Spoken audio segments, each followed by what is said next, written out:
used to make falsifiable predictions about real systems. And I had the pleasure to kind of be part of a line of research where I couldn't believe it even today how far we got with that, which is the question of network control. What is control? Control is your ability to kind of fully control the behavior of the system. A typical car had about 5,000 to 6,000 components. The electric car is much lower, it's 1,000, 1,500, right?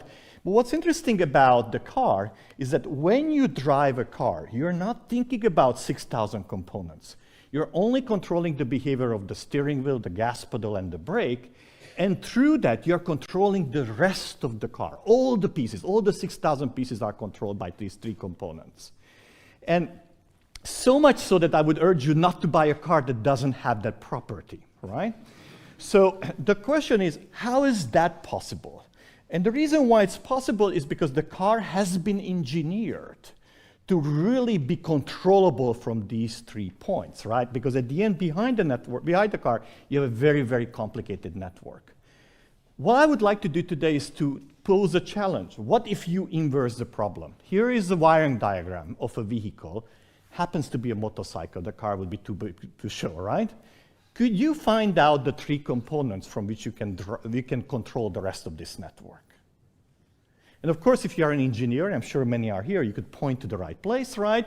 But this is the type of challenge we often have in science. We're given a massive network of subcellular interactions or a network of organization, and we would like to find out how is this system controlling itself, and does it control itself? So this is a journey that we've been doing for many years, is to try to understand how do you control a network? And we had lots of help from engineering because there's a whole field of engineering called control theory that has a formal theory of control. And what is important about control, that we're not talking anymore about the structure as well. We're talking about the behavior of the system. So on each node now, you need to have some kind of time-dependent variable that I'm going to go describe as an X, right? Is the traffic on the node, on the street, the number of molecules created per second in that chemical reaction, whatever that is, right? Or the firing rate of the neuron in that moment.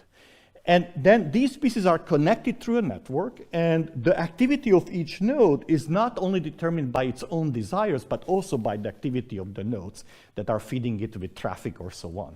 So there's a formal description, it's called the linear model, that tells us that, you know, how my behavior as a node changes in function of whom I'm connected to. And formally, the way you would describe it is that you say, I have a tiny network. Each node has this variable on it, and I'm connected, so I have a network structure, which is this matrix A. And then control comes in by saying, I'm able to go ahead and inject signals on certain points by controlling those points, like pushing the gas pedal from that, right? And that signal only comes on that selected point. And the question is, could I control from, say, these 2 nodes, the rest of the nodes? And the answer was actually given by Rudolf Kalman in 1963, who set up what we call the Kalman criteria, which allows us to really calculate whether you can control a node not from that particular point. And just to give you an idea, this is not a trivial problem. Control is not just simply getting a signal somewhere, it's to get unique signal. So if you look at the control theory textbook, you would find this system is controllable. I'm sending signal on the top, and there are time delays between the nodes, and I can make the last node X3 and X2 to go anything that I wanted by setting the right signal at the top. So I can control the full system based on the Kalman criteria. But Kalman criteria would tell us that this system is not controllable. And the reason why it's not controllable is that, yes, I'm sending one signal to the main node, but I have no control, independent control between X2 and X3. They are correlated, right? They work in tandem. They go up and down together. And so how would you control a system like that? You need one more signal, right? You need to break that symmetry.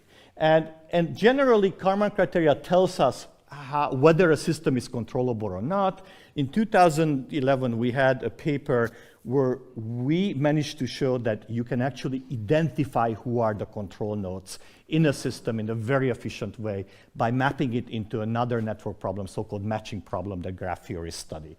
I don't want to go into the solution to that, even though that was the beauty of the problem, right? Of how you identify the control nodes.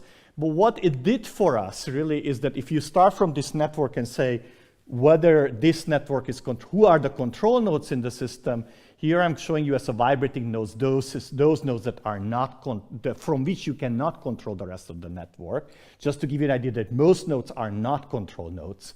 And next I'm going to turn on the control nodes, and the red nodes are those are now kind of slowly pulsating, are those that are the control nodes. Why am I showing you this? Because now we have a very efficient algorithm thanks to merging network science with control theory to really tell you what are the nodes from which you can control a system. Now the question is, how do you know that you are right? You have a beautiful mathematical theorem that works maybe for electrical circuits, but is this a general theory?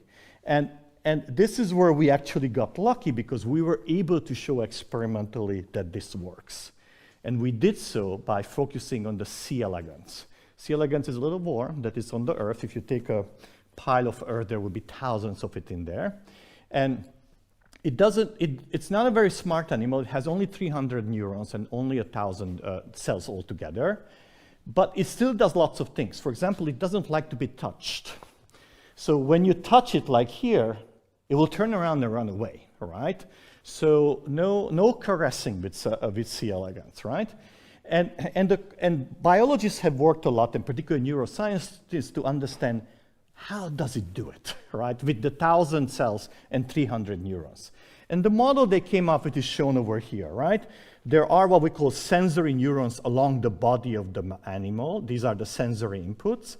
There is a 300 neurons, well, there are these neurons that are kind of what we call the control system, and they send signal to the muscles, which are along the body, and then, when the right signal comes, let's say, oh, somebody touched me, I gotta change direction, go in opposite direction.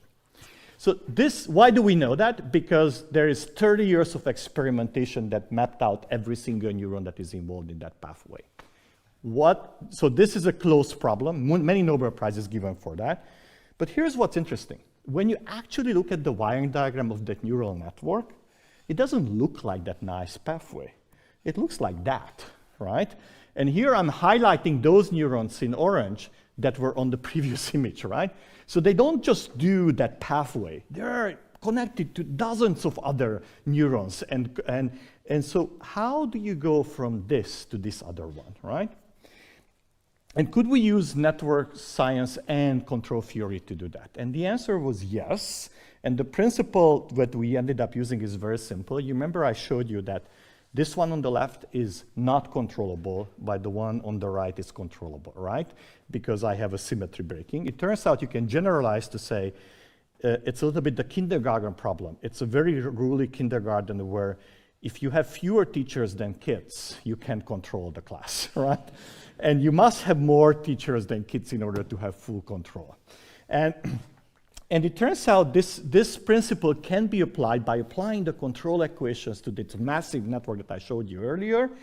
And then we ask the question, if I remove a node, which is what experimentally the neuroscientists do, and that's how they discover the neuron is involved in something, will it affect the animal's ability to control its muscles? And we did that exercise. We realized that the vast majority of the neurons, if ablated, which means that you burn them out, doesn't affect the control of the muscles. Of the 279 neurons, only 12 neurons had the effect that they will affect mobility.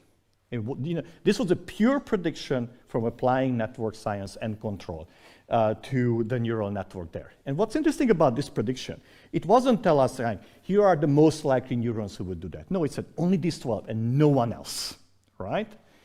And when we looked into the literature, this prediction recovered 30 years of experimentation. We got exactly the same neurons as the 30 years of experiments have provided us, plus one that was not known experimentally, which was a very peripheral neuron. Nobody thought we should actually ever check it experimentally. So we ended up convincing actually a colleague of ours, well, actually from Cambridge University in the UK, a neuroscientist, to do the experiment. And this is what we were predicting actually in this case, that this neuron, which is in the middle, if you knock it out, will affect the muscle's ability to control themselves. And sure enough, it worked. And the reason I'm really excited about that is not because we got another Nature paper out of it, but this was a full, falsifiable prediction, right? We made a very precise prediction, no ambiguity out, and then we stayed on the site for 6 months to do the experiments and hoping we'll be right, and we were right? And not only that, there were other layers of the prediction that was pretty much on the money that they were able to access experimentally.